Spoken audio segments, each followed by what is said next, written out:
Hi, so it is the 10th of May and I am doing a YouTube on addiction. So the main thing I want to cover today is what addiction is and what causes it and how you can support somebody that might be addicted, or if you are a person that's addicted, then how you can get support. So the main things that we think about when we think about addiction is drugs and alcohol, really, isn't it? But it is it actually goes beyond that, really. So drugs is the worst in Iran and the USA, apparently, in terms of the most people that are recorded as having a problem, an addiction to drugs. And you can imagine USA is a big country, but Iran's quite interesting, isn't it? So it's not as big a country. Alcohol, no surprise here. UK holds the record for addiction in alcohol, with 1.1 million people in hospital through alcohol-related illness or injuries. That was recorded in 2009, 2010. Gambling is something that you can be addicted to. Nicotine, obviously, and tobacco. Work, people throw themselves into the work and can get addicted to work. Internet, solvents, shopping. Shopping's quite a big, we talk about retail therapy, but in a way it can become a problem.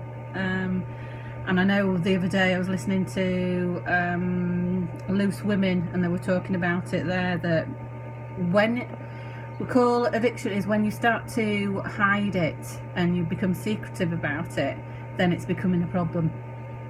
And people were talking about that and recognising it on Loose Women the other day, so that was interesting.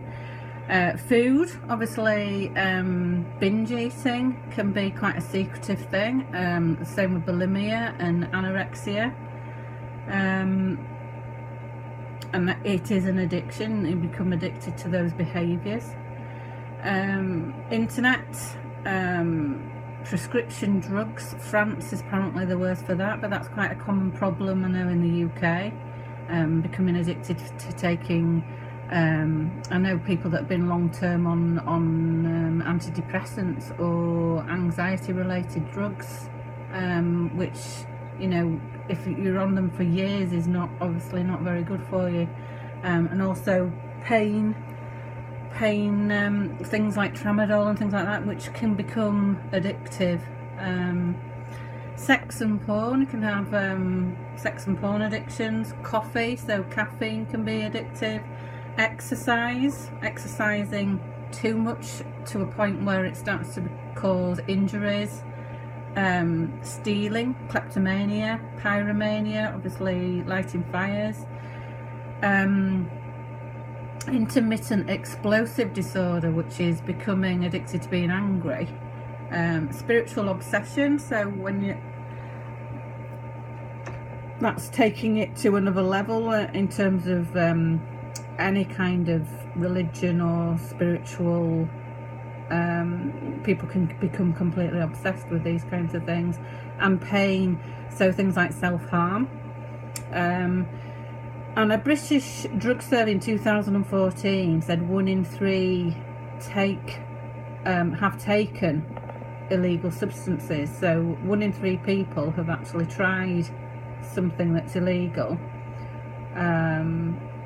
You know, in terms, I would have thought that's drugs, really. And 1/5 still take those drugs.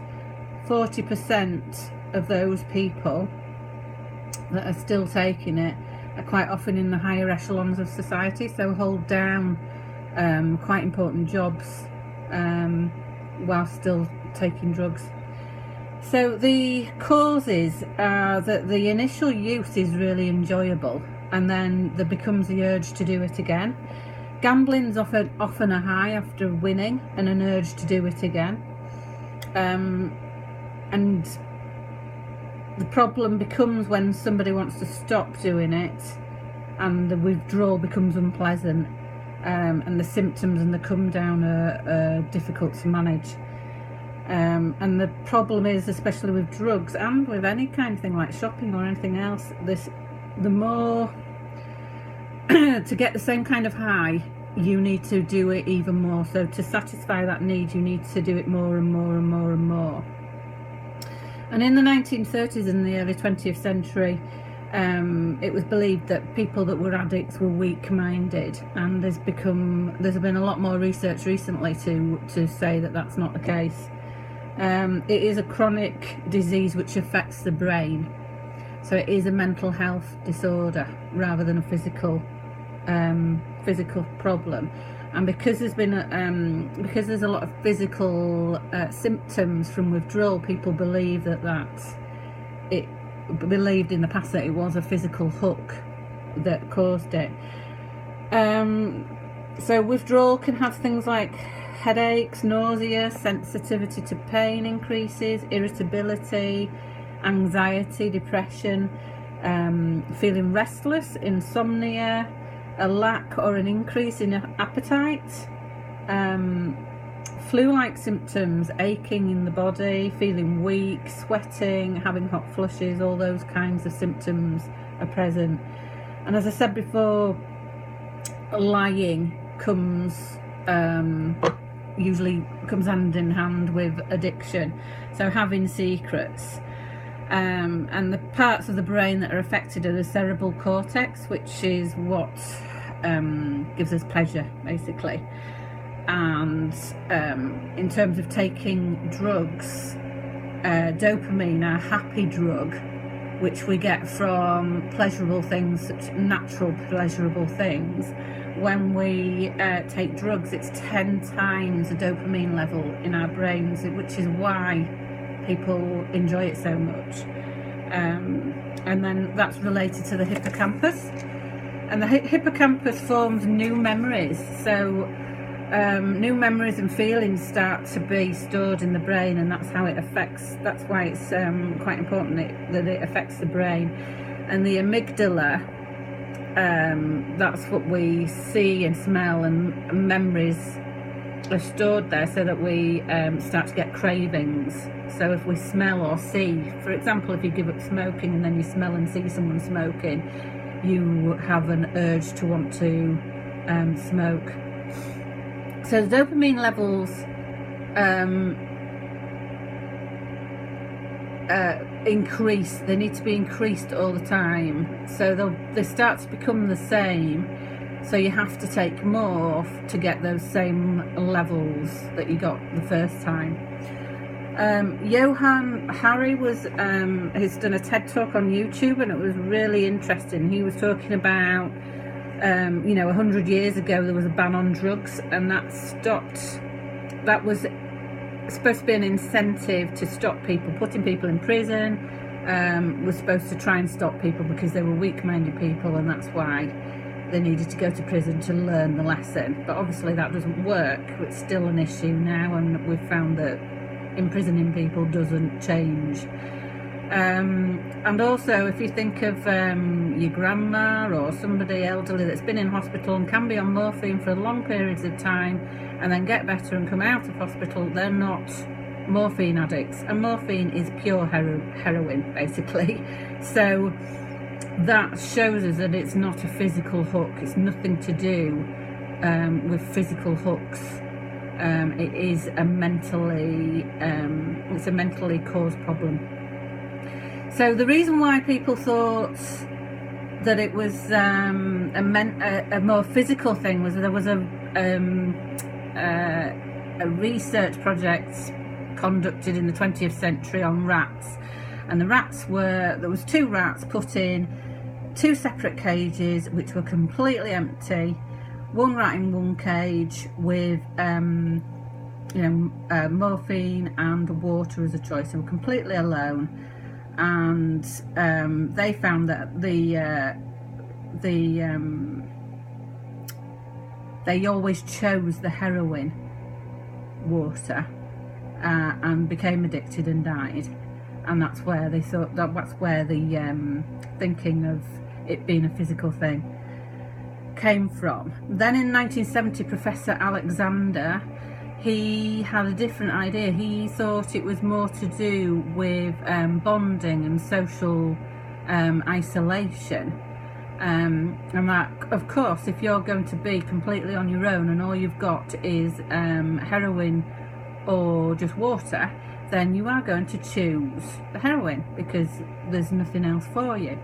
So he designed these big rat parks, and he put cheese in there, and he put coloured balls, and he put lots of other rats for them to socialise and have sex and have, do rat things that they like to do, and they were happy.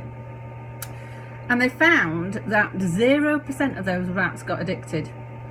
So happy, connected, social people had no need. Well, that's rats actually, but the connection was that if you are happy, connected and social, then you will have no need for drugs. And that the need for drugs comes from being unhappy. So the environment is key, not the physical hook. The bonding and being healthy and happy is the important part of not becoming addicted to any form of, and as I said before, it's not just drugs and alcohol. There are lots of things that you can become addicted to. So that was a study in 1970, and recently there's been a study in Portugal. Now, nowadays we're the loneliest society that we've ever been. We're disconnected by all the technology that we have, and it's an epidemic. People are becoming more and more depressed and anxious because all we do is go on Facebook, and we don't connect properly with people anymore, and we are less happy basically. And the study in Portugal basically was a 15-year study, and they decided to decriminalise drugs and alcohol, which was a massive step. And I think there's drugs actually.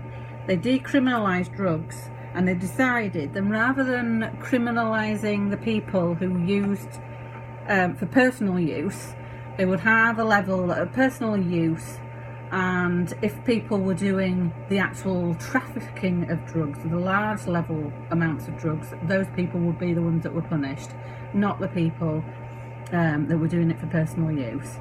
And they felt that ostracising people, putting people in prison and then giving them no opportunities when they came out again,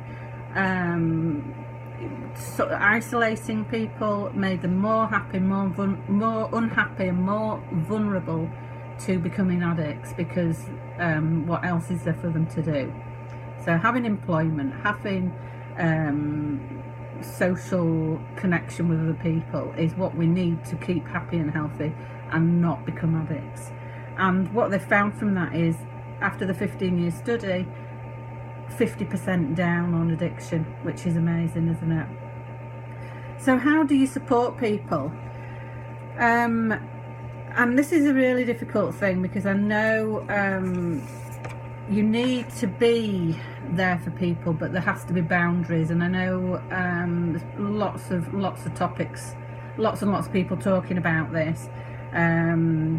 But as I said before, there has to be boundaries in terms of if it's somebody that you are related to. It might be a partner, it might be mum and dad, it might be children.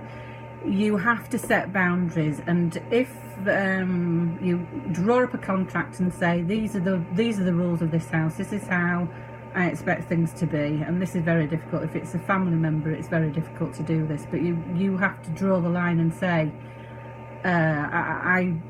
if you do this, then the consequence is that, basically, and you have to follow through, which is a very difficult thing to do. You cannot enable these people. They will lie and cheat and steal and do what they can to get the drugs, and it is not them, it is the addiction that is causing that. So don't enable them to do it. If they need money, what is it for? If it's for food, give them food. Don't give them money. It's like when you see people giving money to homeless people, or people say, I won't give them money, I will give them food, because I want them to be, I want them to be okay. But if you give them money, they're just going to go buy drugs, aren't they? So don't enable that addiction.